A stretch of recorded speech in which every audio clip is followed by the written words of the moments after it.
and let me just, okay. Because I so think, I am addressing that issue, and when I will be with you, then we will work together on that, because you know, I write something, I give examples, but it's just like when you read a book, it's not more than that, but it will give some ideas. It does. And when we will work together, I will explain, and I will say, you remember on that page, I was talking of that. So no, it's really, even this document that we already have, theory, you know, military psychology, then from military psychology, we go into protocols. Even this material is a life matter. People, like especially psychologists or therapists who have a background, they have a tool now. So okay, good. Okay, they understand. Yeah, and especially a lot of sort of attention was given to, remember the outline of training topics, or what? Yes, the nine. I remember. All of them, they're like, okay, we need to teach our soldiers take these 9 topics. Wow, good. I can't wait to do that. Yeah. Me too. Yeah. Okay, we're getting it. Іриночка, добрий ранок. Женечка приєднається. Привіт. Це ми просто трошки кажемо про військову психологію, про наш документ, який, в принципі, ну, ідея полягає в тому, щоб створити таку методичку в такому самому гарному змісті цього слова, і щоб в нас була вже і практична, і теоретична частина, котру ми можемо використовувати для психологічного навчання і для психологічного фітнесу, як це називається в країнах США чи Ізраїлю, тобто, ну, в країнах, які активно приймають участь в війнах, скажімо так. От, сьогодні ми поговоримо, тобто, знову ж таки, якщо є у вас питання по військовій психології, задавайте, але сьогодні також ми трошки зачепимо тему етики спілкування між двома середовищами, цивільним і військовим. I'm just explaining the subject that we're carrying on with the military psychology, but today we'll expand on the ethics of communication and connection. Yes. Good. Yeah, we've got Ira, we've got Yevgeny. Yeah, Yevgeny and Crisis Center, and they cannot wait. They keep touching the wood, crossing their fingers for your arrival. You know, because they're very proud of what they've done, and so am I, as in like indirectly, because I met them with already in place center, you know. It's paramount. They shared with me some of their sort of theoretical approach when it comes to traumatized people. I'll translate it and I'll send it to you just for review. Good.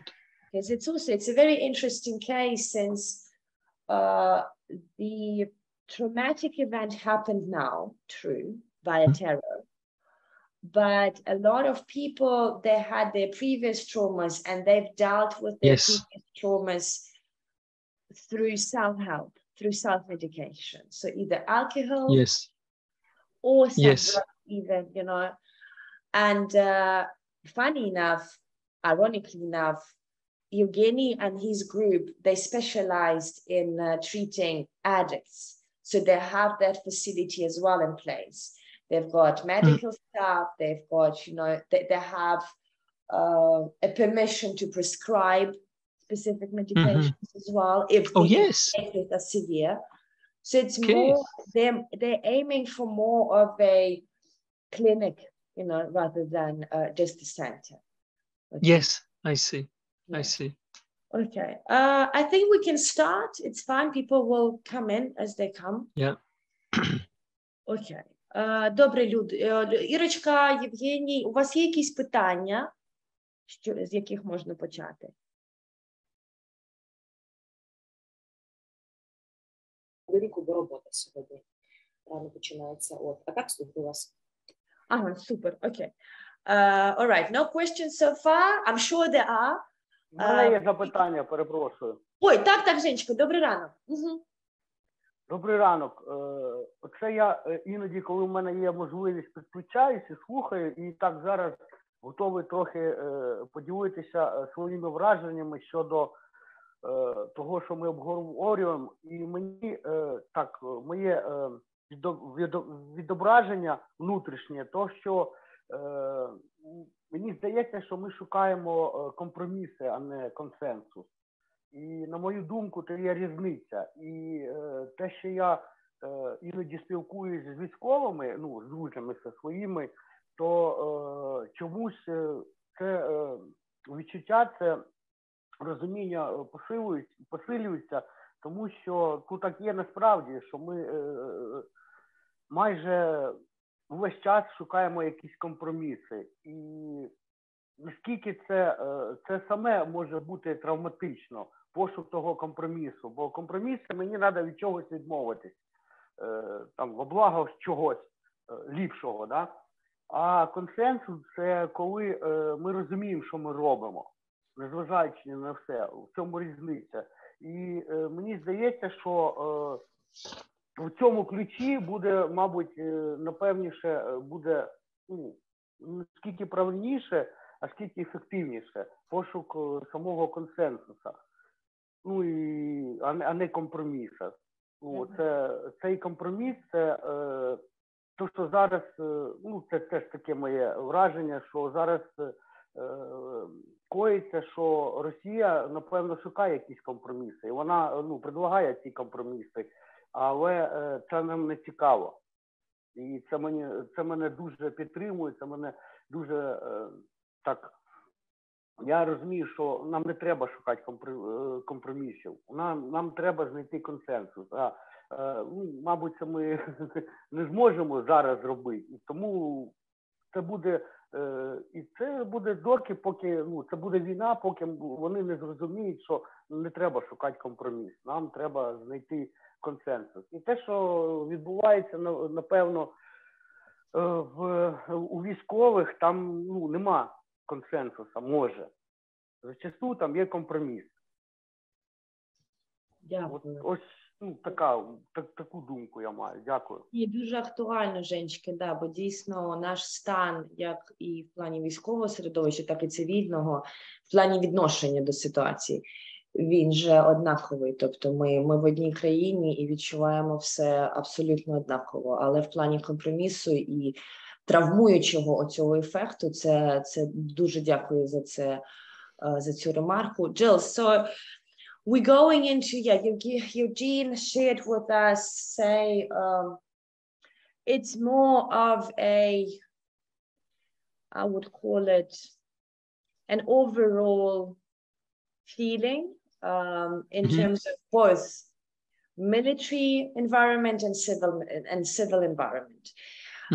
And this feeling deals with a rather compromise, you know, it's not even a feeling, sorry, it's more of a technique.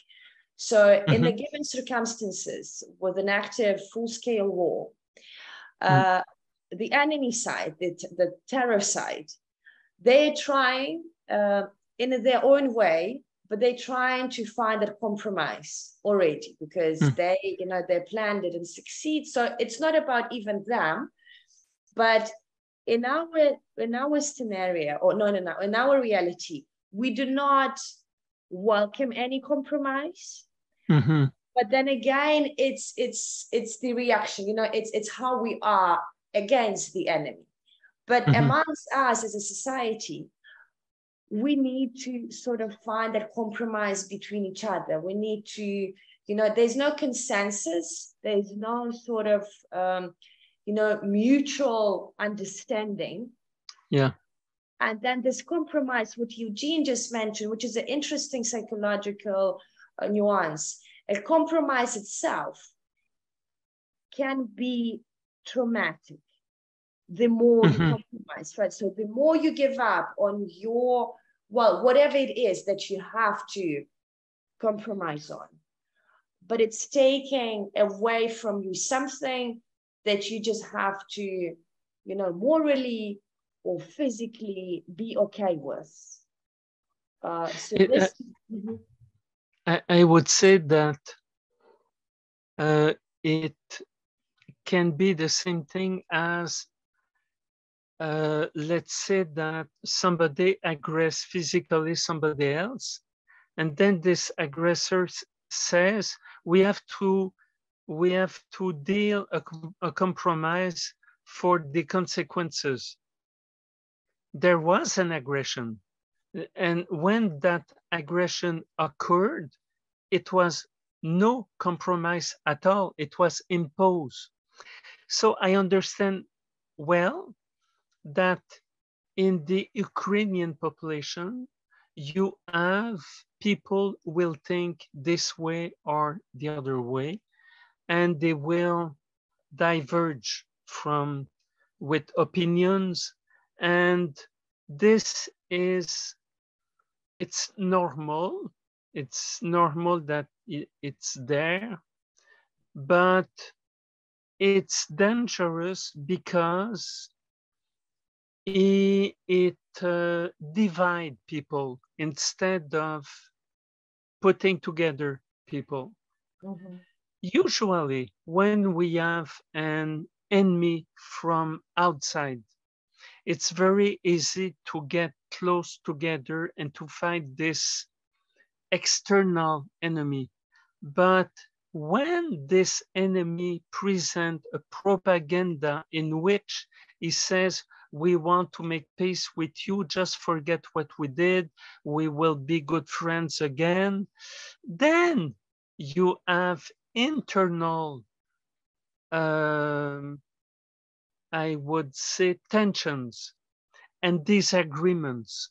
And we have to work with that. Yes, Evgeny is right. It's one of the many problems we will encounter after the war is over. Like in the Second World War, you have in France the collaborators who were arrested. You see, so you have many other consequences. So it's not only one trauma to be aggressed, but this trauma develop itself in different ways. And we have to see that, we have to address that, and we have to cure. And we have to have people talk of it therapeutically. Yeah. Thank you. I'll just translate. Та, Женечка, абсолютно, ну, звісно, тут немає з чим не погодитися. Абсолютно, і ця реакція нормальна. Тобто, ну, звісно, коли говориться про, припустимо, він приклад подає нам ситуація з фізичною агресією, так? Тобто є дві людини, одна на іншу напала, і потім, після нападу, вони, ну, там людина, котра агресивна, вона запропоновує прийти до якогось компромісу, щоб згладити результат, так? Щоб згладити наслідки агресії. Але знову ж таки тут якби, ну, є парадокс, тому що коли агресія була надана, чи коли була агресивна ситуація, компромісу ж не було. Не було про це сказано. А потім вже як наслідок від дій цього агресору запропоновується якийсь там компроміс для того, щоб, ну, от, нормально собі існувати далі. І це нормальна ситуація, тобто в плані зараз терору, який у нас іде від сусідів. І дійсно тут на національному рівні ми гідно справляємося, але з зовнішнім ворогом, але в плані внутрішнього нашого світу, внутрішнього середовища, ці ситуації компромісу, так, вони травмують, про це треба казати, але знову ж таки виключити цей компроміс не можна. Тобто це наша реалія на сьогоднішній день. По факту вже завершення війни це буде також продовжуватися, але тоді вже, ну, в мирному середовищі у нас буде більше, скажімо, емоційного вже права для зцілення і для розповіді, і для діалогу. Наразі це така, знаєте, ситуація у нас на стійкість, і прийдеться так брати на себе ту стійкість в плані компромісів також. Ну і знову ж таки будувати основи оцього спільної мови. Так що, так, дуже важливе питання. Я зараз просто спитаю Джилс додатково, які можуть бути використані навіть вербальні інструменти, чи взагалі, ну, скажімо, етика цієї ситуації. Jules, but now if we carry on with this, right, which is a very pressing subject, are there any tools, are there any, you know, tools that we can use when it comes to that? Because a compromise sounds all right, but to get to compromise, you know, the whole process of just leveraging and being ethically correct when something like that happens.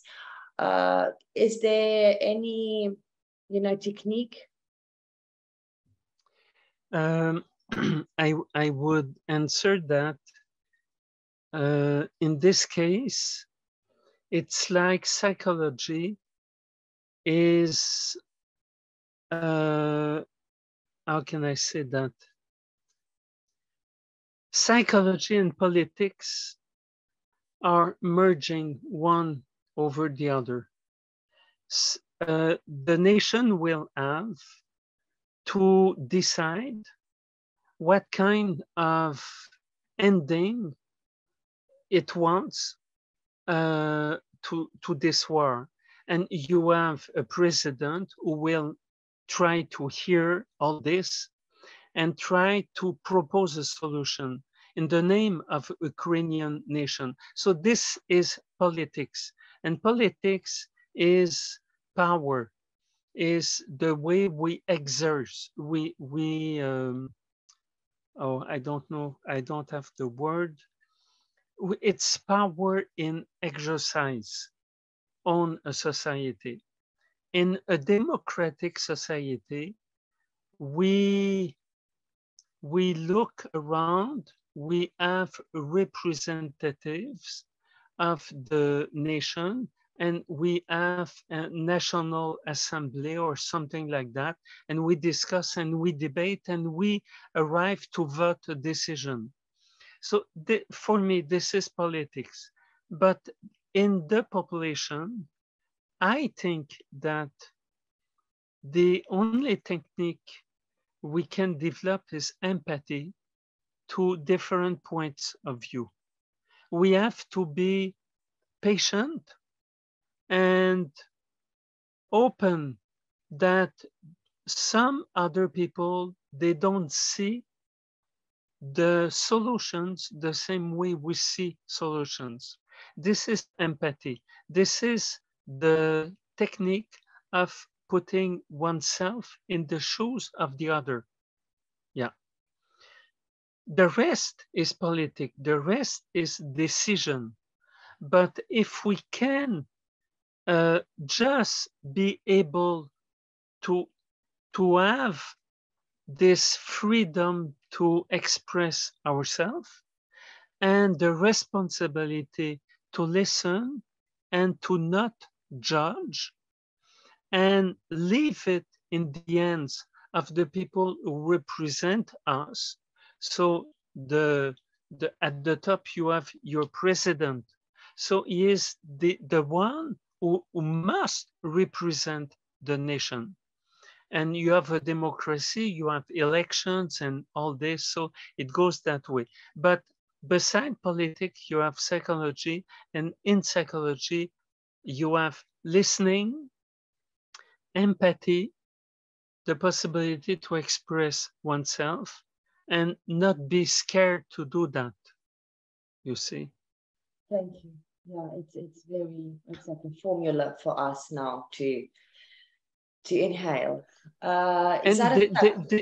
Excuse me, this is something which is very difficult when you are still combating an enemy and who is at the present moment we are talking together is bombarding some zones in Ukraine. It's very difficult to be just patient like that and empathic. You know, we have to we have to fight back, we have to defend ourselves. But in the regions in Ukraine where they did not receive any bombs and they want that this conflict finish, maybe some people will try to make more compromise than the people in the east side of the country. We have to debate together, and we have to discuss responsibly, and we have to accept that we will not understand each other, and we will have to take very difficult decisions. And an adult is doing that. He understands that we are in a group, and you will have oppositional point of view, and that maybe our point of view will be the one that will stay and will go through decisions, and maybe not, and we have to deal with that. Absolutely. Well, it's in a whole, it's emotional intelligence that has to be. Yes, you're right. That has to be used and really mastered. I'll just translate it quickly. Yes, translate. Зараз так, тобто він так багато говорив, але дуже важливі моменти в плані якби поєднання політичного, так, простору і психологічного. Тобто політика відповідає за прийняття рішень, і у нас є представники, у нас є якби в цьому плані захист і демократичний захист, але в плані психології прийняття рішень, як суспільства, так, як громадянства, в даних умовах військових, знову ж таки, повертаємося до емпатії. Тобто її ніхто не відміняв, дійсно він наголошує на тому, що ця змістова нашої моралі, нашого емоційного інтелекту, вона наразі, знаєте, під таким великим поштовхом, тестуванням, тому що це дійсно фізично, інтелектуально і морально дуже важко зробити. Дуже важко стримувати себе в рамках, в межах емпатії, використовувати її для сприйняття, і таким чином бути більш відкритими, так, розуміти важкість ситуації, розуміти те, що є люди, котрі не зовсім можуть собі дозволити розуміння емпатії. І в плані дозволити, я не кажу, що їм воно не дано. Просто є різні, ми самі розуміємо, є різні навіть фізичні вже вади цієї війни. Тобто у деяких людей не настільки їх напряму так травмувало, у деяких більш трагічна історія, але знову ж таки використовувати і як це слово, базувати так, сприйняття на емпатії і на законах от психології в плані розповіді, в плані відповідального сприйняття, відповідального слухання розповіді. Так? Тобто не просто ти чуєш людину, а ти її слухаєш. І от ці елементи, вони наразі на сьогоднішній день навіть більш важливіші, ніж у мирний час, коли у нас є більше простору для особистих свобод, для громадянських свобод, знову ж таки. А наразі у нас, знову ж таки, ми казали про колективну так, свідомість в військовому середовищі, але є колективна свідомість як нації під натиском терору. І от емпатія – це найголовніше. Thanks, Jules. Yeah, just like I summarized, because in the end of the day, we spoke of a collective identity as an army, but we also have a collective identity as a nation under pressure. In the peaceful times, we have our own freedoms. We are in a democracy, we're building it. But in the peaceful times, we can debate.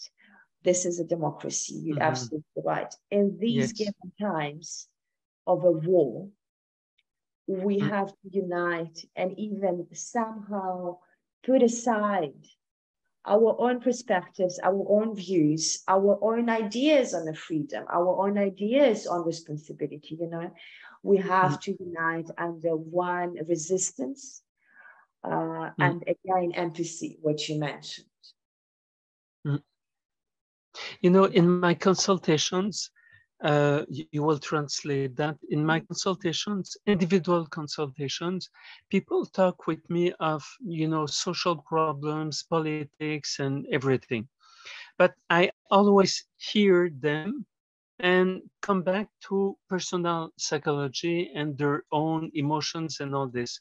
When you have a group psychotherapy or something like that, sometimes the sharing transforms itself in a debate.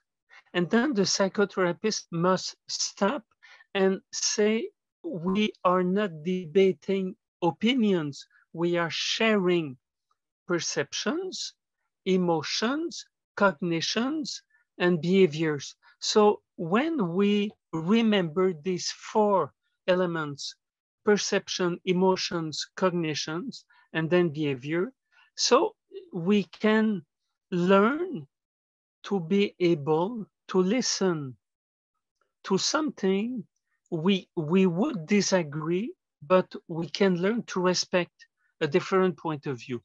Yeah. That's beautiful. Thank you. Because that we go back into the technique, you know. Yes. The way it differs, the psychological, therapeutical approach and say whatever else. Зараз він приклад надав, тобто є, ну ми знаємо, є індивідуальні терапії, сесії, так, тет-а-тет, є групові, і на групових дуже часто виникають свого роду дебати, так, тобто люди починають спілкуватися, починають ділитися розповідями, але рано чи пізно можуть виникнути такі, ну скажімо, навіть конфліктні якісь ситуації. Але знову ж таки, от, повертаючись до нашого середовища, ми повинні пам'ятати завжди про сам процес групової терапії і про психологічний терапевтичний процес, котрий базується на сприйнятті, пам'ятаєте, тобто ми сприймаємо, пробачте, ми пізнаємо інформацію, ми її сприймаємо. У нас іде побудова емоційного стану і вже поведінка. Оці 4 етапи: прийняття, сприйняття, емоційна відповідь, поведінка. І коли про це Жилс в своїх терапіях групових нагадує, тоді все якби, ну, всі розуміють, що тут трошки інше завдання і інша динаміка, інша техніка, так, спілкування і знову ж таки терапії. І це дуже важливо також пам'ятати при ситуаціях групових терапій, якщо будуть виникати більш такі, ну скажімо, емоційні ситуації. Thanks, Jules. Yeah, it's a very nice rule, you know, that we have to obey to, because otherwise we'll end up in chaos and just more trauma. Yeah, and I would like to, just listening to you, because I catch a little bit of what you are saying now, a little bit. Sometimes people express emotions, particularly anger, through opinions, through a debate of opinions, and then the therapist has to say, let's come back to what you feel instead of your political beliefs. Let's come back to what you yourself experience and why you are thinking like that. Yeah. So we come back to perception and emotions. Yeah. Yeah. And interpretation of reality. Cognition. And adaptation to difficult things that happen. So a good professional, a good practitioner will come back to say, talk me of yourself, not of your opinion. Talk to me of what you feel about this situation you went through. Продовжуючи цей сценарій групових терапій, чи навіть якщо це індивідуальні терапії або сесії, припустимо, людина емоційно виражає своє відношення до якоїсь ситуації і свою думку.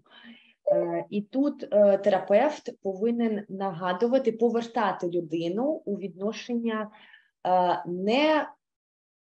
не її ідей, так? Тобто якихось політичних, скажімо, міркувань чи стану думок в плані якоїсь ситуації, а повертати її більш в індивідуальний стан, що мається на увазі, тобто, що людина відчуває, чому вона це відчуває, як інтерпретує, тобто повертати від точки зору на якусь подію, так, на точку зору в плані його чи її емоційного стану і сприйняття. Знову ж таки, повертаючись до пізнання, сприйняття, побудови емоційної відповіді або стану, відношення і вже поведінки. І оці процеси, котрі проходять в стані сприйняття, так, когнитивно, це інтерпретація, адаптація, оці моменти, вони дуже важливі в плані терапії. Тобто нагадуючи і переводячи людину більш в раціональний, скажімо, аналіз свого стану, ніж емоційне сприйняття, емоційне відношення до якоїсь ситуації, яка чи наразі у нас проходить, чи в минулому. Thanks, Charles. Yeah, it's as if you really genuinely navigate that person back into themselves. Because some people, they express, but they don't deal with the emotions. Yeah. And that skill to deal, it only comes from a precise, systematic understanding of how we work in terms of our mental perceptions. Yes. Так, тому що дуже багато людей, знову ж таки, ви розумієте, ви з цим працюєте, дуже багато людей, вони експресивно, так, вони виражають свої емоції, і це вже дуже гарно, але вони не працюють з ними, тобто вони не перероблюють, не перепрацьовують, вибачте, ці емоційні стани від того, що не зовсім всі розуміють, як це працює, не зовсім всі дійсно розуміють оті 4 етапи, так? Пізнання, сприйняття, емоційна відповідь і вже поведінка. Thanks, Charles. I can add something else, which is a concept and a tool at the same time. Mm-hmm. Some people will feel something. Let's say that you will feel you are angry because of something happened with that person. If you are able to communicate, you will say, you know, this happened and I feel that way. I am sad to feel angry, but I feel angry because it happened to me like that. This is communication of your feeling. And it's a good communication of your feeling. But sometimes people don't do that. Sometimes people, they will start aggressing verbally somebody else, or they will behave in such a way that they behave the emotion instead of putting words on the emotion. And when the clinician sees that, he must stop it and ask the person to talk of what that person feels, because that person is not talking of emotion, but is acting emotions, behaving emotions. It's like instead of saying something, you act something. It's a very, very subtle difference, but a good clinician must see that and stop it and explain it. Yeah. Thank you. Знову ж таки, не повертаючись, а продовжуючи. Так? Є люди, котрі можуть, є в них, ну, скажімо, здібності і достатньо контролю емоційного, і вони можуть розповісти про свої почуття. Тобто на почуття свої, на емоційне сприйняття накласти мову, так? А є люди, котрі не володіють цим інструментом, і вони більш, вони не накладають мову на емоції, а вони накладають вже дії на емоції. Тобто замість того, щоб розмовляти, розповідати, аналізувати свій стан, вони вже емоційно відповідають. Тобто йде реакція, а не аналіз. Я сподіваюся, ну, розумієте, про що мова йде. І тут у терапевта ця різниця, як Джил каже, ця різниця, вона іноді дуже така мала, тобто її важко десь зрозуміти, але знову ж таки при професійному сприйнятті пацієнта, так, ми можемо розрізняти, де людина накладає слова при розповіді про свій стан, про свої емоції, а де людина вже діє емоційно. І от, знову ж таки, завдання терапевта, наше завдання – повернути людину у стан розповіді і от пропрацювання його чи її стану емоційного і відношення до цього стану. Чим вже реакція? Ну, це знову ж таки повертаємося до цих 4 етапів, так? Пізнання, сприйняття, емоційне відношення і вже поведінка. І тут от між емоційним сприйняттям і поведінкою у людей, котрі не здатні вербально так, пропрацювати свої емоційні стани, у них от іде поведінкова вже реакція. It's very, I go back into perception, right? Cognition, emotional feedback, and behavior. So somewhere in between, they already behaving. They switch to behavior. Yeah. That's it. And that might deal, of course, but please correct me if I'm wrong, but I'm remembering what you mentioned between unconscious processes, Yes. right? Yes. And conscious. So somewhere in between, even though their behavior and their expression and their reaction might feel for them rational and might feel logical, but in the end of the day, as a therapist, we do see the sign of unconscious either. Absolutely. Absolutely. You know, if you have a look on the social networks, you see this process all the time. Instead of saying, I think that, I feel that, because of that, we aggress, we intimidate, we bully people, we do, so we're not conscious, we do that unconsciously, but this is called in psychoanalysis acting the emotion instead of talking about the emotions. And you know, psychoanalysis is called the talking cure, the cure with the words. So when people aggress somebody else, it's like they don't have this capacity to put words on what they feel and think. It's all confusion in their mind. So you can translate that.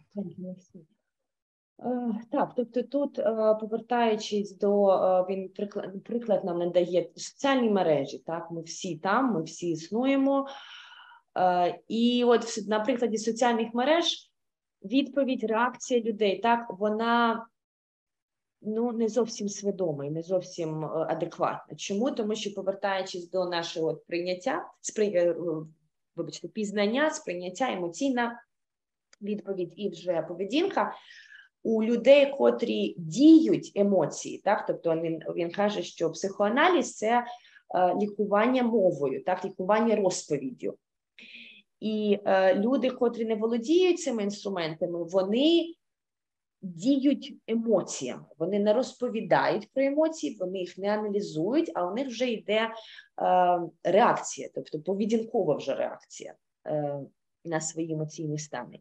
І цей процес, пам'ятаєте, ми казали про свідоме і несвідоме, тобто вони накладуються, там може бути чи, припустимо, свідоме пізнання, але несвідоме сприйняття, і потім вже, як, скажімо, помилкова, так, десь от в цьому процесі вже є помилка, збит механізм, і вже емоційна відповідь несвідома, хоча для людини, здається, вона логічною, і вже як поведінка йде для людини, знову ж таки, логічна, раціональна, але для середовища і для здорового стану це не є адекватною відповіддю або адекватною поведінкою. І він повертається до цих соціальних мереж, там, де замість того, щоб проговорювати, так, або аналізувати свій стан, як ви відчуваєте себе через певні якісь новини, іде загальна така відповідь, там, припустимо, знущання, так, є якісь, люди використовуються, ви самі розумієте, як. І це є несвідомо, на жаль. Thank you, yeah. We got Ludmila now, so I think, if we don't mind, can we cover her feedback or not feedback, her insights? I would like that she presented, because I read, but I would like that she presented for the other people. Absolutely. And then we will. Так. Людоньки, тут Людмила до нас приєдналася. Людочко, добрий ранок. Привіт, Люба. Дуже-дуже дякую, що ти з нами зараз. Людочко, ми звернемося до тебе, тому що дійсно от твоя робота, дійсно, яку ти провела за ці вихідні. І якщо можеш, поділися з нами, чим можеш в плані спостерігань своїх за ці вихідні, і ми вже підемо так аналітично. Якщо можеш, чи прочитати, чи просто розповісти взагалі. Дякую. Доброе утро. Единственное, у меня техническая неполадка. Я не просто так задержалась, то я не смогу сейчас с видео. Вы извините. Если так, я запізнилась, але в якому форматі сейчас лучше работать, скажем так.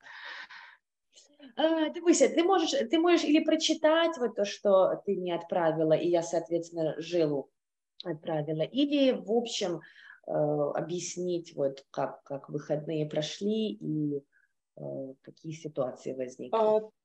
Так, на выходных была поездка, и, в общем-то, были встречи как раз с нашими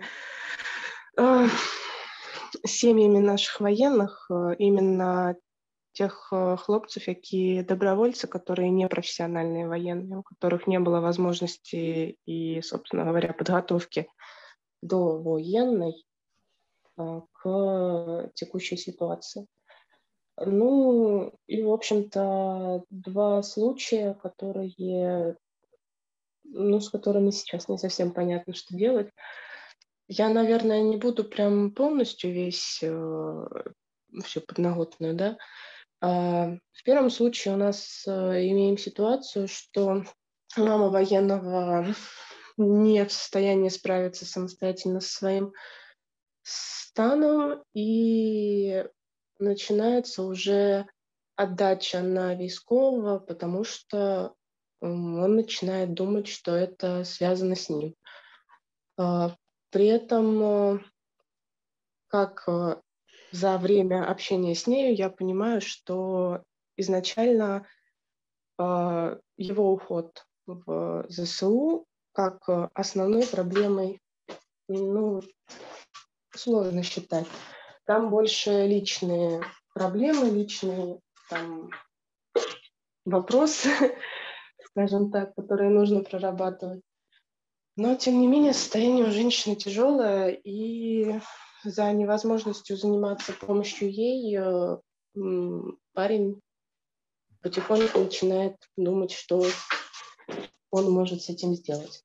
Во втором случае у нас молодая пара, и там, в общем-то, после оккупации, то есть парень не сразу пошел в ЗСУ, сначала пытался свою женщину обезопасить, в итоге они провели несколько дней в оккупации, и сейчас он упустил момент попасть в такое же окружение, где так же, как и он, люди, добровольцы. И попал просто среди призывников. В результате сильная разница между мотивацией, а на фоне этого он начинает постепенно срываться на своей женщине, и она винит себя в том, что это из-за нее такая ситуация случилась. Вот.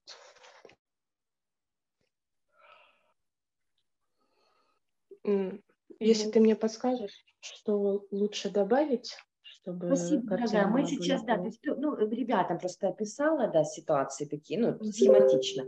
И мы вот сейчас Джилу будем все это, то есть он нам поделится своими, да, анализом этих ситуаций, которые действительно очень, они, к сожалению,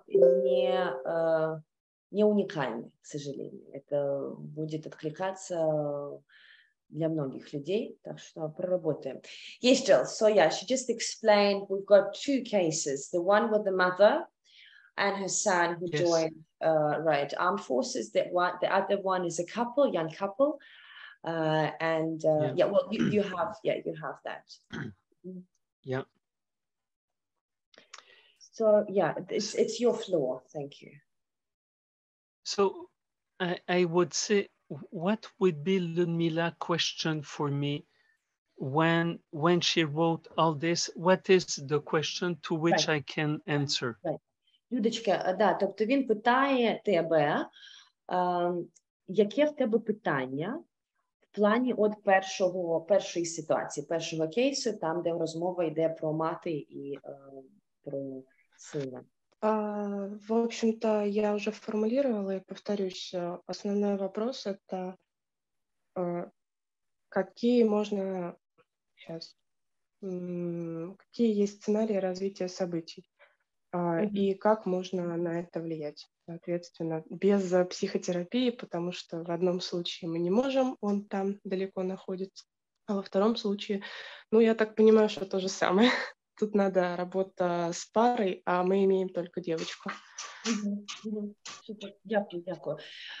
So the general question about these two cases, it's what to expect in terms of their reaction, so the future development of their emotional state, and how can we help them without calling it, let's say, a psychotherapy, because again, there's no access to these tools, but how can Ludmila, having an access, physical access to the mother, let's say in this case, and then to the girlfriend in the second case, how can she help? But the first one is what to expect. Well, the answer is if we don't do anything, we can expect that the emotions be more and more overwhelming. So the expectation is for a bad scenario. It's not funny to say that, but we have to expect a worst scenario and a more difficult capacity to adapt the frightening reality. This is what we can expect, and this is what we have to fight against. Тобто як в плані чого... So this is the first answer, and I will have the second answer. Максим. Тобто перша відповідь, і вона не є, знову ж таки, унікальною, але в плані Чого можна очікувати в плані їх стану? Очікувати можна тільки погіршення їх стану, погіршення емоційного сприйняття, так, і вже реакції, вже поведінкові зміни, які можуть дійсно вже стати, ну, скажімо, не просто несвідомими діями, а вже й причинити ваду оточуючому середовищу. Тобто очікувати тільки найгіршого можна сценарію, але тому ми повинні, відходячи від цього, ми повинні боротися з цим, так, з альтернативою, в котрому у людини буде запущений стан. І от друга відповідь – це в плані, от, що ми можемо зробити. Thanks, Jules. I will give you an example of my office just today. It's a young lady. She has a grandmother who is very, very old. And then she realized this week that this grandmother can die. And then she suddenly became very anxious about that. And this anxiety took the form of compulsive behavior, opening the light, closing the light, opening, and she can do that hundreds of times. And so she said the same thing as your question, what do I do? What do I do with that? And well, almost the same question. It will, would it be possible that these compulsions develop and that I have many, many others? The answer is yes, because you have a lot of anxiety. So what I did, and this is my second answer, what I did, I asked her to talk of the grandmother and to talk of the fear to lose the grandmother and the role of this grandmother in her life. And so it's the mother of her father, and this father has a brother. So they have this mother. The father of my patient takes care of the grandmother, but not his brother. So this is another anxiety, that when the grandmother is with the other son, she's not treated well. So all this, so during all the session, I ask her and repeat to ask her, how do you feel? What makes you anxious about that grandmother? And then at the end, I said, yes, you have to prepare yourself to lose that grandmother one day. This is the reality. But you know what? You will be able to do that. You will accept that. And this was like an hypnotic suggestion. It was you will be able, because all your life you had this grandmother who was caring for you. You have all that inside you, and you will be able to continue your life without her. Her life will be, she will be 100 years old soon, and she is in good health. But one day it will be finished. We have to accept that. So what I did, and what Ludmila and others can do, is talk to me of what you feel and what you are scared of. I will help you by supporting you to adapt to the reality. So this mother and this girl, it's like they are overwhelmed by emotions, and the emotion goes this way or the other way. you know, the issue is not important. What is important is to treat these emotions, and the way we can do something with the emotions is to talk with of these emotions. And when we receive a good and intelligent listening, then we feel a relief.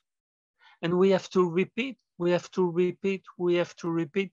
Again, in my first text on psychotrauma, this is what I say. We have to do it again and again and again and again. Yeah. Merci beaucoup. Зараз можу трошки оцей, не все повно перекласти, але буду його питати, щоб не загубити думку. По-перше, він надав нам приклад зі своєї терапії. Була у нього пацієнт, був молода жінка, і в неї розвинулася така активна дуже тривога, котра вже заважала їй в побутовому житті, і тривога була пов'язана зі скорою смертю своєї бабці. Тобто бабця хворіла, і, в принципі, на жаль, ця реальність, вона була односторонньою, скажімо так, тобто альтернативи там не було, і вона розвинула в собі обсесивно-компульсивний вже синдром, так, тобто в її кейсі вона вимикала світло, і так дуже активно, і знову ж таки, приходячи до Джилсу, вона це розповіла уже про наслідки, так, про наслідки її тривожного стану. І Джилс, і знову ж таки повертаємося до головної мети аналізу, психоаналізу, розповідь.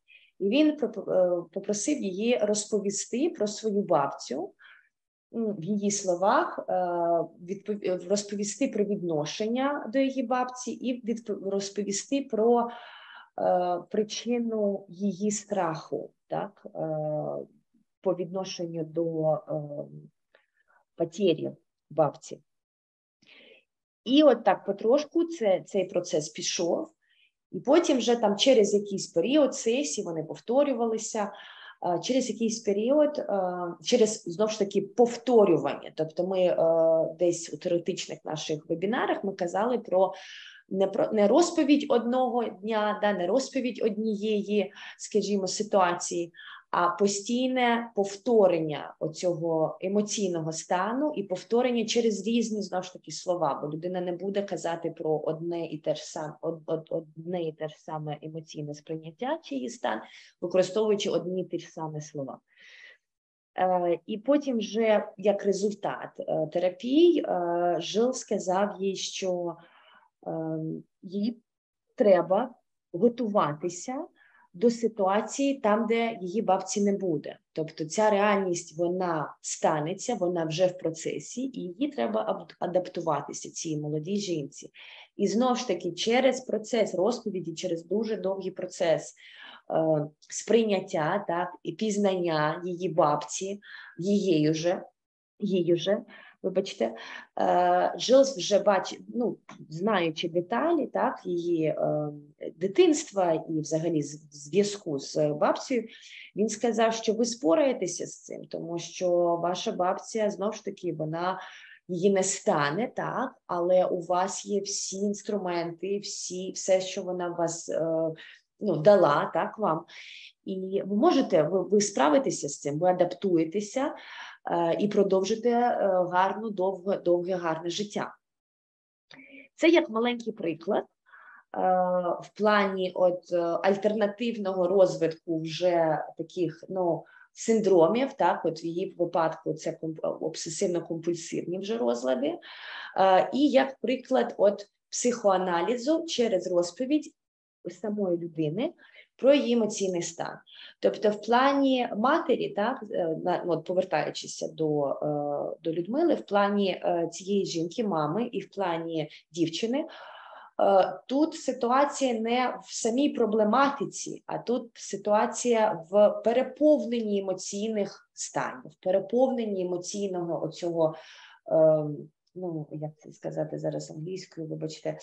Тобто так, переповнюється емоційний їх стан, і вже губиться сама ситуація, губиться причина цього емоційного стану, губиться, тобто сама логіка і раціональність, так, в своєму емоційному відношенні до ситуації. До травмуючої ситуації, хто ж не каже, що це, ну, якась, знаєте, там побутова дрібниця. Ні. Але через інтелектуальне слухання, через раціональне слухання наше, люди починають розповідати, і одразу наступає як облегшення, так, от як ми груз себе, ну, груз впав з нас, оце відбувається і на емоційному, і інтелектуальному стані. Thanks, Jules. Yeah, I was just explaining on that intelligent listening, intelligent digesting from us, right? Yep. Of a story from another being. Yes, good. Thank you. I'll just I will give you a diploma in psychology. Yes, sir. Thank you. I will give it back to our therapist because I'm just the messenger, you know. Thank you. Людочка, повертаючись до вас, ну, тобто ми не повертаємося, ми в діалозі. От така відповідь. Так, вона більш загальна, але поділіться вашою думкою і далі питання від вас. Понимаю, слушаю, то есть я понимаю сейчас, о чем речь идет, но в голове держится мысль, что мы все-таки говорим про лечение вже після, вже наслідки. Але зараз ще цих, якби, подій їх ще не сталося, і я слухаю надалі, що ще нам скажуть. Ну, і в цьому ж справа, що дуже добре, що немає таких вже кардинальних змін, знаєте, які вже і на зовнішньому середовищі можуть сказатися, і, в принципі, на стані людини. Це дуже добре, що зараз є час. От є час, да. Є час, щоб, ну, звернути трошки людину направити на роботу, так, над емоційними своїми станами. So yeah, Ludmila is just mentioning that fortunately, in these cases, we do not have any visible cause, right, a result of emotional disbalance, if I may. So there's there are no actual syndromes, right? They're not yet. They can progress, it can develop, like in the case with this young woman. And we've got that frame, we've got that time frame to anticipate it, right? Yes. So your suggestion would be, again, going back to verbalizing, right? Going back to telling talking about the emotional state, right? The answer is yes, but all the time in special, I would say, settings in which there is somebody with a clinician and who is able to explain and to favor that people talk of what they feel and listen to what the other feel, and they just help themselves with these emotions. So we need a clinician or more than one, and we need special settings to do that. This is not something that we can do at the restaurant or at a tea, or, you know, it's very, very, very special. You have to have a frame. This is a very important word, a frame in which we work together. Well, unfortunately, yeah, this is what we're aiming for. But now, taking into consideration where Ludmila is physically, she doesn't have an access to a therapist, you know, and we cannot if I could have gone or sent someone from our group, you know, but in this scenario, she's there, confronted with this reality, and she's trying. So I would say, it's simple. Ludmila is hearing what we are saying, so she can just put that in practice. That's it. Yeah. She just have to let this person talk of themselves and reflect what they feel, not judge. Tell them that what they are telling of themselves is telling of what they feel. So by doing that, she is teaching about way we the way our mind is working with emotions, perception, you know, something because we perceive that way, because we rationalize that way. So Ludmila, who is hearing what we are saying, can put that in practice. That's it. That's what she's been trying to do. Thank you. You know, I will give you another example. In my courses at the university, at the end of the class, the people who were few students and myself and the technician, we work together to have people who come of my clinic, of my patients, they come, they talk about their experience. So after, we do a debriefing between us. And I don't talk that much because they are able to do it. They don't have my experience, but they are very, very good. And I let them express themselves. And at the end, I will say, this is what you said is very important. I support this. So Ludmila can do the same thing. Thank you. Merci. Да, Людочка, тобто так, у нас є зараз час, і дійсно він дякує вам за вашу таку стійкість і сміливість, тому що це дуже делікатні питання, знаєте, це дуже делікатна, знову ж таки, сфера буття людей. Але повертаючись до самої техніки, головне це слухання так людей і давати їм змогу навчитися зрозуміти, як взагалі працює наша ментальні процеси, так, в плані розповіді. І от через розповідь вони також будуть навчати, так пасивно, але вони будуть навчатися і розуміти, як оці всі 4 процеси, тобто процес пізнання ситуації, припустимо, сприйняття цієї ситуації, там, де відбуваються вже аналітичні, так, когнитивні процеси, побудова емоційного відношення після сприйняття і вже поведінка як результат. І ці всі 4 аспекти, так, всі 4 оці навіть не аспекти, ні, це як кроки, скажімо, от в плані розповіді, через розповідь, це дає змогу людям також опанувати і себе, знову ж таки, і більш зрозуміти свій стан.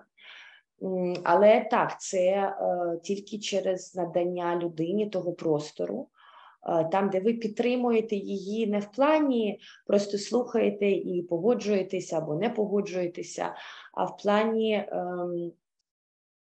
слухання і розуміння, що той факт, що вже йде розповідь, іде довіра, от довіра ця будується зараз, і чим більше цієї буде довіри, тим більше у вас потім буде, скажімо, зараз,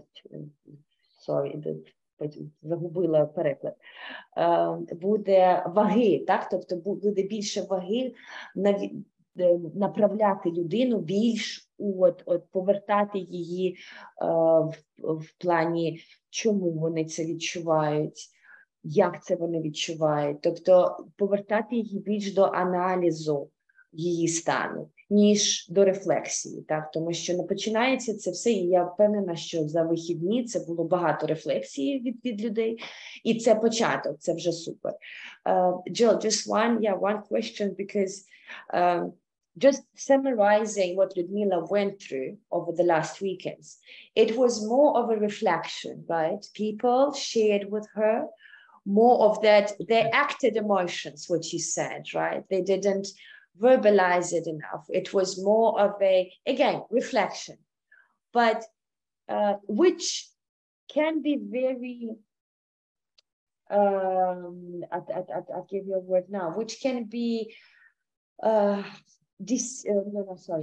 which can be comforting, right, for a person, because I can express, and then I feel that I dealt with it. I feel better because I just expressed it. So I just threw it away. I reflected. Yes. And then often when doing the same thing, having the same disbalance, and again, building up that emotional overwhelming state for the next reflection, right?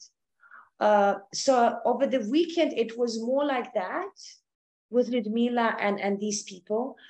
And it is a good start, I guess, right?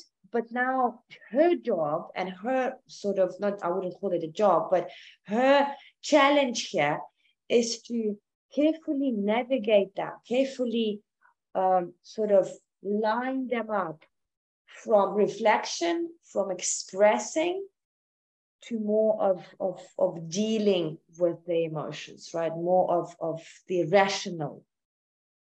How well, I understand, but there is a question before doing that, is always the same question.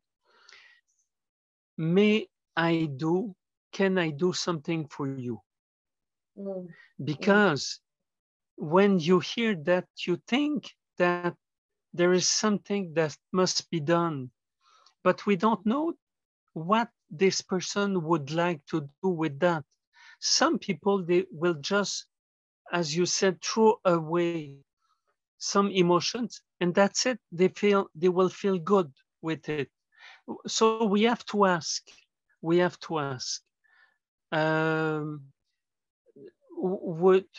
you feel better if we share that more? Could I do something for you, considering what you feel? We have to ask the question, can I do something for you? If yes, what? And this is sometimes a surprising question for people, because it makes them being conscious that they were saying something without the knowledge of what they were saying. And sometimes they will say, no, I just want to say that. So we have to be empathic and subtle. And sometimes we have to say, okay, but I understand that it's heavy for you. So anytime you want to share, I'll be there. Right, thank you. Thanks. Людочка, так, це я запитала, тобто, ну, от, дивлячись на сценарій, і знову ж таки, він не перший і він не останній, таких ситуацій буде у нас багато, але є тут момент рефлексії, тобто є люди, котрим дійсно просто треба, як, ну, от, видати, так, свій емоційний стан через розповідь, видати просто, щоб їх просто послухали, їм одразу стане легше, і вони там повернуться до свого буття, до свого життя. Але в плані таких вже розладів і в плані вже більш такого терапевтичного підходу, так, тут обов'язково треба питати людину. Ну, це ви можете формувати своїми словами, але запитувати людину, чи можу я вам чимось допомогти в плані вашого стану. І тут питання, воно дуже часто людей, воно так бере вони так губляться, тому що це питання, воно наштовхує їх до раціональної відповіді. Тобто вони повинні автоматично, відповідаючи на це питання, вони якби автоматично включають рацію своє, і через, скажімо, різницю від несвідомого сприйняття, коли вони просто рефлексують, вони розповідають, їх несе, вони як вентиляція свого роду також проходить. Від цього стану через це питання уже автоматично йде більш когнитивний процес, там, де ми аналізуємо, там, де ми інтерпретуємо, там, де вже більш така раціональна побудова йде відповіді. Оці питання дуже важливі, і знову ж таки людям казати, що якщо ви думаєте, що вам стане легше через sharing, зараз слово, через те, що ви ділитеся, так, через поділ, чи як не поділ, це не то слово, через те, що ви ділитеся зі мною своїм станом, знайте, що я завжди з вами, тобто ви можете поділитися зі мною знову, коли вам зручно, чи коли вам треба, скажімо так. Тобто давати людині зрозуміти, що також є емпатія від вас, котра виходить, і ця емпатія, вона неодноразова, так, це щось, чому можна довіряти, і щось, на що можна, знову ж таки, розраховувати, тому що у нас нестабільний дуже час, і в плані стосунків, соціальних наших зв'язків, стабільність і послідовність, вона дуже-дуже важлива для зцілення, як емоційного, так і фізичного, звісно. Yeah, I think I covered everything. And then I would like to add, because during the time you are saying, it comes other ideas in my mind. I would say that it is really rare that people are able to express what they perceive, the way they reason, and the way they feel. This is rare, absolutely rare. So most of the people, they, without being conscious of this, they will throw away some thinking, some percepting, and some feelings, but they are not conscious of that. And when we try to reflect, sometimes they get scared because of that, and they don't want to become conscious because they never open the box. You see, so we have to be very careful when we have people saying to us something. Sometimes we might just reflect, I understand that it was difficult for you, but it will be better. Just that, you see? We always have to ask ourselves what this person wants from us. Is it only a listening, a support, questioning, interpreting? We have to ask what this person would like. And this is to what we have to respond. Merci. Тобто, знову ж таки, продовжуючи, ми завжди повинні в голові розуміти, намагатися зрозуміти, чого саме людина від нас хоче. Чи це ми просто слухаємо історію, чи ми десь повинні також допомогти інтерпретації цієї історії, чи ми повинні також допомогти з оцім, як навігацією, так? Тобто людину, припустимо, людину десь там, вона рефлексує, її несе, І десь ми повинні розуміти, що це несвідома рефлексія, тобто людину, вона, їй треба звільнитися від цього стану, так, через розповідь таку, можливо, навіть нелогічну, можливо, десь вона, знову ж таки, несвідома, але, знову ж таки, запитуючи себе, чи потребує людина від нас допомоги, підтримки в плані навігації для того, щоб споратися з цим станом. Так. Потім зараз я трошки загубила. Sorry, Jill, I think like there was a lot. I mean, not a lot, it's just enough, but I think I missed the point. So I did mention that we have to keep in mind every time, right? What does that person want from us? So either listening, like us listening, us supporting by saying, I understand it was hard for you. It will get better. Like just an example. Or us helping to interpret, right? Yeah. Yes. Am I missing something else? So listening, support, interpreting. And maybe putting words on emotions. Right. Yeah, helping to articulate. Yes, that's it. That's it. І знову ж таки, тобто, що людина хоче від нас? Чи це просто ми слухаємо, чи ми підтримуємо людину, підтримуємо в плані, людина розповідає, і ви кажете щось поміж рядків, як я дійсно розумію я розумію, через що ви пройшли, це було дуже важко. Тобто підтримка, рефлексія наша до людини в плані підтримувати. Третє, інтерпретація, допомогти так трошки інтерпретації, і знову ж таки так, аналізувати так стан.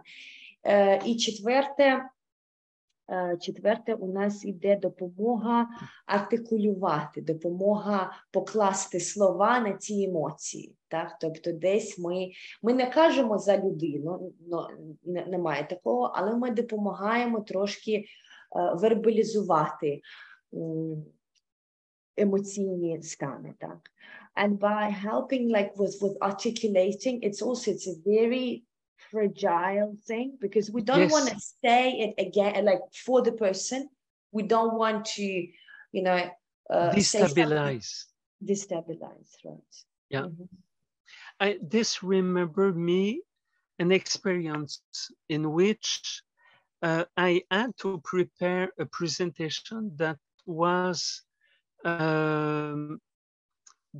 I was giving in other countries to high level of police officers. But it was the first time I prepared a presentation. So I asked police officers here in Montreal to do a workshop in which I will present and see how they would react. But what happened is that these guys, they were informed just 1 hour before the workshop, and their superior told them, you take the car and you go there and you will have an activity, and that's it. They were not prepared at all. And they did not want to be there. They had something else to do. So I have a bunch, 25 police officers. They are not motivated. They don't want, they have something else to do, and I have to test my presentation. And the presentation was, you have to do an interrogation to a child who has been sexually abused. How will you proceed? And I remember one of these police officers, that one was very, very motivated. And it's okay, I know how to handle this case. You know what? I have been trained, it's very simple, action, reaction, action, reaction. So this is the way we have to do things. I stopped him and I said, between these two years, what do you have in mind? And then I was referring to emotions, cognitions, perception, analysis, and all this. So he was so surprised that between the perception and the reaction, between the action and reaction, it was other things. He was surprised. So and you will see that with the military, it will be the same thing, absolutely the same thing.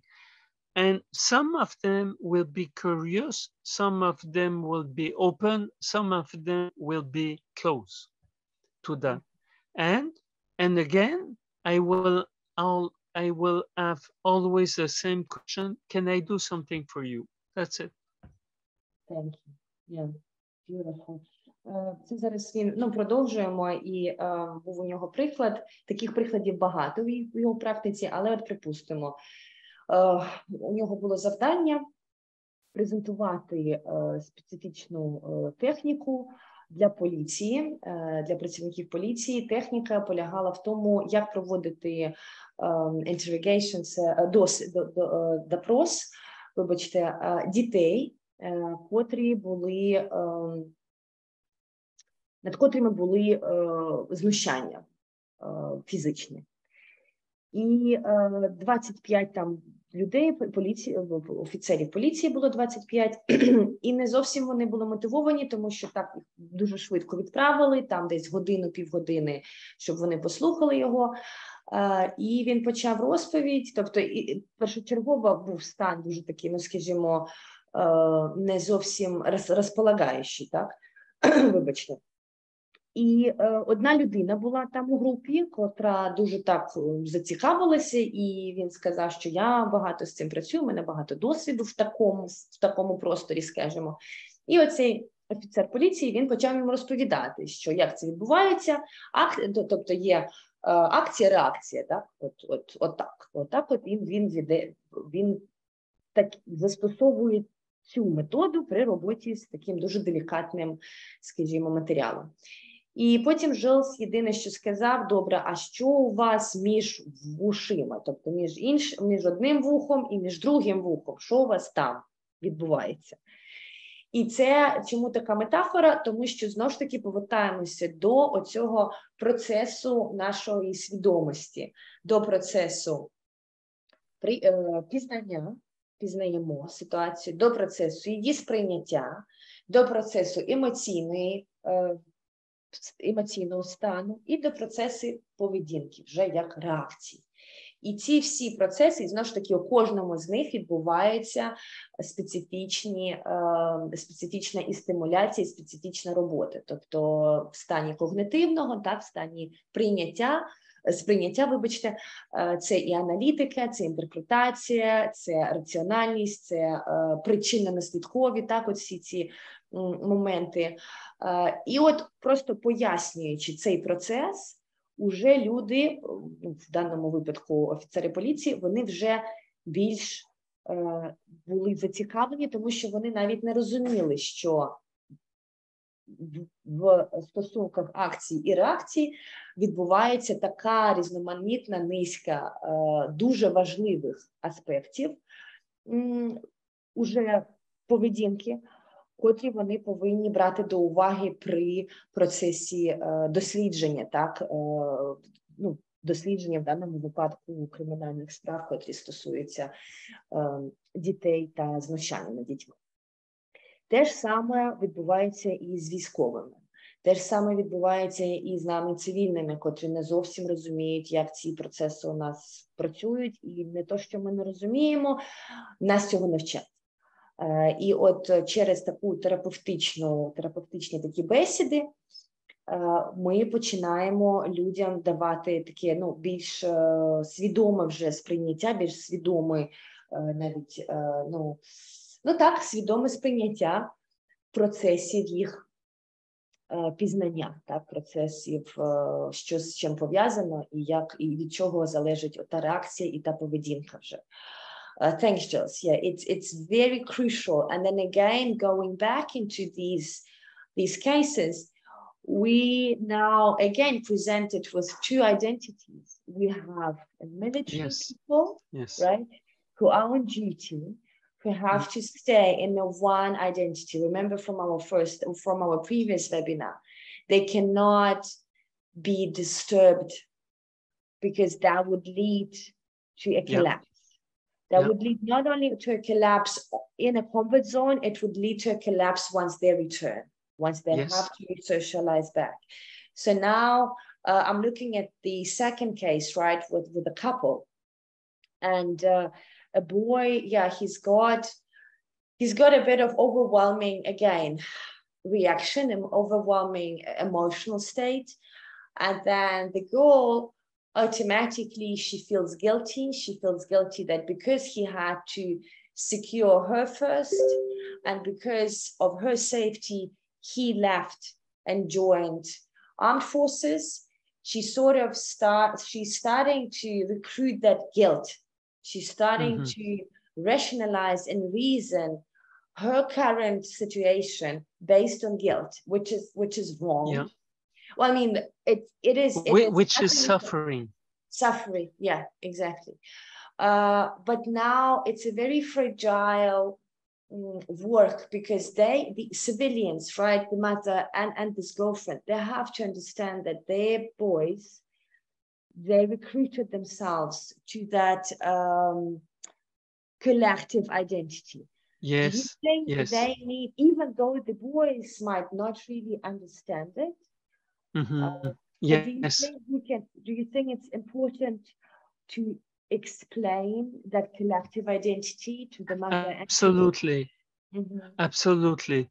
To the civilians, we have to explain to them that when a member of the family is in the armed force, that he has to behave differently, to think, feel differently, and you don't have the same person.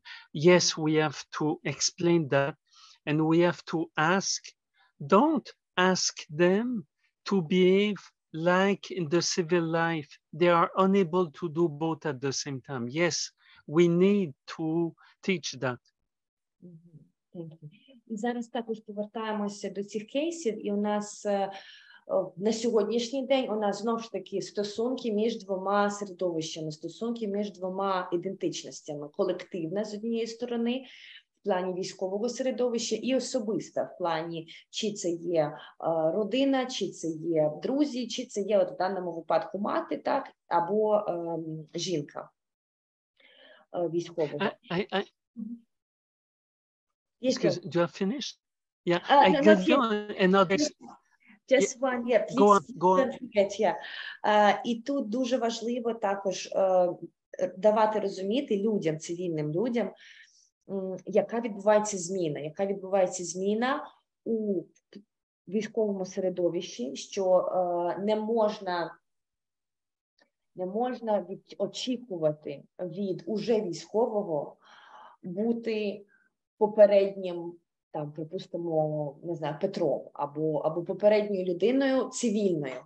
Цього не можна ні очікувати, ні просити про це при їх контакті. Так? Тобто пояснювати людям не те, що це не можна робити, а чому. Пояснювати, з чого складається ця колективна свідомість. Чому людина, будучи у військовому середовищі, повинна зберігати стан колективної ідентичності. Чому не можна отак от, там, півгодини я нібито там особистість своя, півгодини я знову армія, і отак от такі скачки, вони нібито просто можна їх, ти тут побув чоловіком, а там ти побув солдатом, і нібито в побутовому рівні, а чому ні?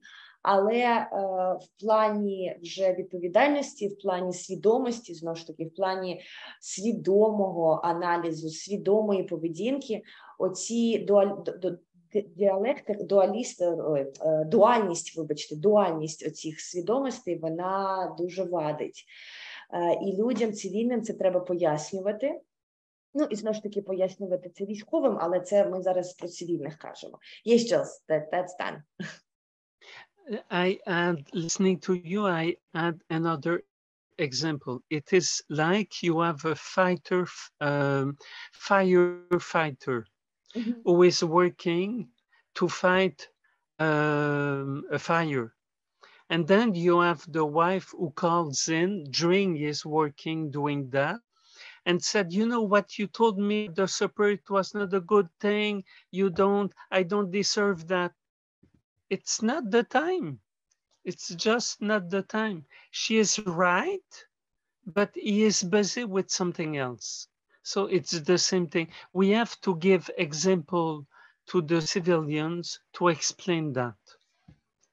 Thank you. От зараз на прикладі, припустимо, пожежник, і він на виклику, і йому телефонує, припустимо, дружина, і там якась побутова штука в плані, ну, припустимо, вечері, що йому не сподобалося вечеря, чи щось, ну, щось побутове, щось їх особисте, і що не можна вмикати в стосунки, коли людина, в даному плані пожежник, з дуже великою відповідальністю, на виклику. Ми про це казали на минулих вебінарів, застосовуючи приклад з практики жилу з жінкою-офіцером поліції. And also, Jill, so now, no, it's very important to teach, really, to give that knowledge to civilians. And also going back into a second case here, where the boy is, the guy is reflecting again, like his behavior had changed for numerous reasons, for evident reasons, of course. But his attitude towards his woman, right, had radically changed. And it became a bit more of something that they're not used to. It became a bit more aggressive, if I may, or like not as healthy. Is there a way to, of course, we cannot touch that because he is in his duty, he is in his collective identity. And if that's the way for him to, you know, to reflect, that's his way. But how can we secure a girl, a wife? How can we save her from feeling that it's her fault, that it's their relationships are ruined, something like that? How we save them from? Yes, it's a good question. I would say that this husband is in a situation in which he doesn't control the security and he doesn't control himself. So I would say to that lady, you know what? You have to be patient and you have to tolerate that. It's not the time to question that because it is somebody who is giving a course. It's a surgeon who is doing a surgery. It is a firefighter who is working, a soldier who is protecting himself from bombs.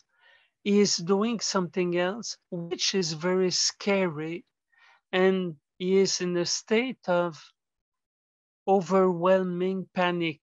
He is not normal, and he is not himself. Please try to understand and tolerate that. And you can share that with other wives who has the same situation. And when your husband will be back, you will start again to rebuild the relationship as it was before. But during the storm, it's not the time to do that. We have to just wait and tolerate. It's difficult, but this is where clinicians can and volunteers offer support. Зараз в плані другого так сценарію, там де є відносини, жінка і чоловік, і наразі жінка може відчувати свою провину або відчуває свою провину, так, і реакція, знову ж таки, хлопці її, але тут з нашої сторони ми, повертаючись до допомоги і підтримки, так, ми повинні казати про те, що на сьогоднішній день твій чоловік або хлопець, або дівчина, котрі воюють, вони в дуже дійсно стресовому, критичному стані. Вони постійно, ну, може не 24 години на добу, але постійно домінує стан паніки. Особливо для хлопців та дівчат, у котрих немає досвіду, так, котрі не вибрали цей обов'язок як частину своєї кар'єри. Вони постійно знаходяться у неконтрольованій паніці, і на сьогоднішній день єдине, чим можна керуватися, це терпимістю і от, знову ж таки, тією емпатією. Тобто під час шторму, так, ну так метафорично, під час шторму не час там, ну от, робити, я не знаю, ну, там, готувати їжу чи щось ще. Під час шторму ми чекаємо, ми очікуємо, ми в такій резервації, але допомагати людям зрозуміти, що це не зовсім є та людина, котру ви знаєте в цивільному середовищі, котру ви закохалися, чи в котру ви, ну скажімо, котру ви виховали, якщо це мова про батьків, так? Але як давати розуміти це через пояснення колективної свідомості, які там аспекти дуже важливі, які аспекти відрізняють кардинально військове середовище від цивільного, знову ж таки, колективна свідомість від індивідуальної свідомості. І формувати оці стосунки між цивільними, формувати їх в плані, що люди можуть поділитися, або жінки між собою поділитися, так, їх станами, або це батьки. Тобто в їх середовищі ми також, як волонтери чи як ініціатори цього, ми також можемо запропонувати їм це як альтернативу, так, як альтернативу для стійкості, тому що це не просто. Це зараз вже 5-й місяць, 6-й, вже півроку, і цей інструмент внутрішньої стійкості, він не просто так дається. Особливо, знову ж таки, людям, котрі не були і не вибрали військове середовище як частину їх життя і стилю життя. Thanks, Jules. Yeah, it's especially very challenging for the people and families who did not choose military as a part of their, life, as a part of their career, who came from peaceful careers and joined as a part of, civilian code, as a part of more of a national duty rather than their own choice. So it is very important. And again, another idea is that for volunteers and clinicians, we want to do something and we want to help. And we must sometimes accept that the only thing we can do is just listen carefully. That's it.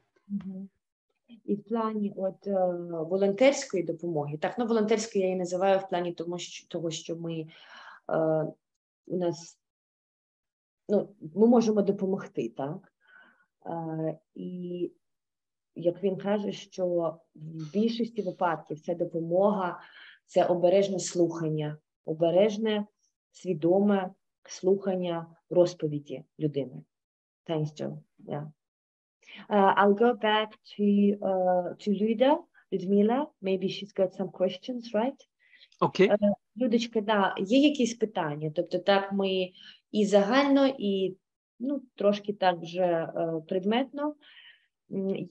Які питання наразі в тебе?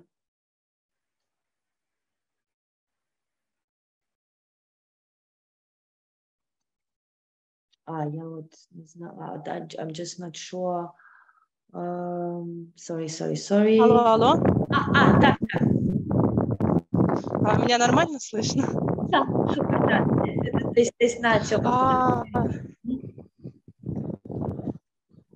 То есть, если делать выставки, в настоящий момент какую-то специализированную помощь оказать возможности нет. И основное, что мы можем делать, это, соответственно, образовательная вот эта часть, когда объясняем и рассказываем, по какой причине сейчас есть вот эта сложность, недопонимание, и, соответственно, слушать. Ну, слушать. Не только просто слушать, а давать человеку возможность разгрузить эмоции. И в таком случае появляется вопрос, сейчас получается с нашими військовыми работать надо в их средовище, то есть не вытаскивая их из группового. Или же нужно ждать, когда они, ну, когда у них есть возможности, когда они все-таки выходят оттуда. Ты, Панючка, касательно работы с военными по их личным моментам жизни, или что ты имеешь в виду? Я имею в виду, что вот мы сейчас имеем такую проблему, что у нас есть половина, как бы, ситуация состоит из двух сторон. Из цивильного и из військового. То есть если с цивильным мы работать можем, то с військовым либо сейчас пока не трогать, то есть он там, его штормит, мы готовимся и ждем, готовим спасательную шлюпку. Либо же на момент, когда его штормит, мы можем каким-то образом повлиять. Поняла, да. So yeah, she just summed everything up, crystal clear. Everything is, everything as she's trying to, you know, the way she approached this whole process is already the way it should be. The one question, however, she has now is towards our military, right? So some guys, they have this impulsive reaction. They have these storms of emotions, right? They're in a very difficult, challenging, and you said it absolutely right, in a panic, right? It's like a constant, overwhelming emotional state. And her question is, do we wait for them to come back and then work with whatever is left to work? Or can we somehow, as a wife, as a mother, as a civilian, can we somehow help them and, you know, get in touch with their reaction, with their aggression? Can we somehow do it now? I would say that for family members, it might be difficult to work with that, because you have to understand psychology, how emotions and cognitions function to be able to deal with that. So the civilians, I would tell them, wait, then when they will come back.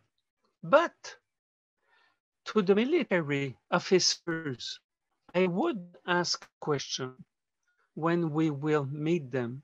And this question is, do you think that if we had a session with your soldiers, that they could benefit of expressing the anger and anxiety? If the answer is yes, I would say, let's do it. If the answer is no, then I would propose to have an activity in which they would express all the anger and aggressivity in a sport, something like in a sport. So they would have to just express with intensity what they are pushing inside. but in a constructed, very well constructed play with rules and all this. So you see, if they can't talk, it's like a drama, if I'm saying it right. Yeah, if they can't talk, then we can do something with them, and we have to be bright to do something that they will like it. Yeah. You have two ways to do. Thank you, merci. Тобто так. Excuse me. And you and me, we are artists, so we can invent, we can create something. It's possible. Normal therapists, they can't do that, but together we are able to do that. All right, thank you. And we've got another part of our team. He is a psychodrama. Oh, yes, absolutely. So yeah, he comes from a crisis center. They use it there as well. So we've got a solid team. Та, Людочка, тобто, дивіться, в плані наших стосунків, от повертаючись до етики, так, спілкування, в плані сім'ї і цивільних, тут єдине, що ми можемо собі дозволити, це очікувати, так, чекати повернення людини додому, до свого особистого середовища, і потім вже так дійсно працювати над ресоціалізацією. Але паралельно наше завдання також, над котрим ми працюємо вже активно, вже є результати. Це стосунки з військовими, це стосунки з, в даному випадку, це заступники командирів по морально-психологічній роботі, коли ми пропонуємо їм зробити такого роду, як сесію, так, з хлопцями і дівчатами, сесію групову, або, тут вже дивитися по, фізичним, в залежності від фізичних умов і взагалі там матеріальних, чи яка ситуація, але запропонувати або індивідуальні, так, або групові такі сесії, семінари, лекції, сесії, там, де хлопці та дівчата наші можуть експресивно, можуть імпульсивно, але поділитися емоційним своїм станом, агресії, тривоги, всіх тих моментів, котрі по своїм обов'язкам і по своїй роботі і дійсно стану, вони повинні контролювати і вони повинні якби навіть нівелювати їх. Якщо це, нам кажуть на це зелений колір, ми йдемо, якщо ні, то це буде робитися і робиться в такому стані більш інтерактивного, в плані, це називається психодрама, там люди, як у них завдання, як нібито зіграти, так, зіграти ці емоції, побудувати такий сценарій, там, де хлопці і дівчата в такій ігровій формі, але вони можуть свідомо, знову ж таки, граючись, нібито, не даваючи собі такий особисту змістову, але в такому ігровому стані вони можуть також експресивно видати свій стан, що є дуже важливим в подальших стосунках з сім'єю і з друзями, розумієте? Тобто тут вже така інфраструктура і системний підхід, послідовність цього психологічного фітнесу, про котрий ми розмовляли. Але в плані, знову ж таки, повертаючись до цивільних, це дуже важко, і тут потрібна робота дійсно психолога, психоаналітика, який розуміє оці 4 ступені нашої свідомості і сприйняття. Це дуже важливо. Так що для цивільних це більш підтримка, знову ж таки розуміння того, що ця людина зараз в дуже критичних і дуже кризових станах і умовах, і тому ми терпляче і стійко очікуємо повернення, але між собою, щоб самим, скажімо, не сходити, не божеволіти, ми працюємо разом, проговорюючи, і так, про що ми казали. Thanks, Joe. Yeah, this is our goal, this is our aim, because at the moment Helena is there already, so she took that initiative, and she had a really amazing meeting with the base in her city. So yeah, they need her. they're already, yeah, they're very Good. pleased, if I may, and they're very overwhelmed because there's a lot of things that are not in place, but it's fine. At least in our reality, what is different is that we were given power, we were given initiative. Us, by us, I mean people of Ukraine, right? Yes, there is a system, yes, there's armed forces with a very high structure and a very, precise procedures. But when it comes to anything else, and that anything else in our case is psychological fitness. We don't need a permission. We don't need, because a lot of units, if not every, they work on their own sort of government, if I may. They run their own decisions. The aim is the goal is mutual. But how you get there and how you organize your unit, it's up to you, which is, it's giving us a great light. Thank you. Good. Well, I think we're done. If there's anything you can add in terms of ethics between, civil identity and military identity, please do. Well, in my text, I'll develop all that. You will, when you will receive that, you will see I develop these two concepts and explain how to deal with that. Yeah. Thank you. У нас будуть прописані матеріали, тобто на сьогоднішній день тема розмови, вона така була більш, скажімо, вже по кейсам, але ми працюємо над текстовою формою, тобто буде такого підручного матеріалу пояснення, і ми це отримаємо, сподіваюся, на цьому тижні чи на наступному. Так що, будемо відпускати його, знову ж таки, там вже, жах, 3:00 година ранку. Так що дякую, будь ласка, по всім питанням. Знову ж таки, знаєте, куди писати. Дякую за терпіння, дякую за вашу увагу. І до скорих зустрічей, сподіваюся, чи у четвер, чи у наступний вівторок. Відпишуся. Так, дякую. So we can reserve next Tuesday at the same time, okay?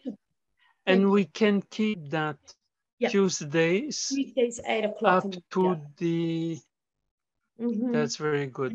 And so I work this week to finish that document and send it to you as soon as possible. Thank you, Joyce.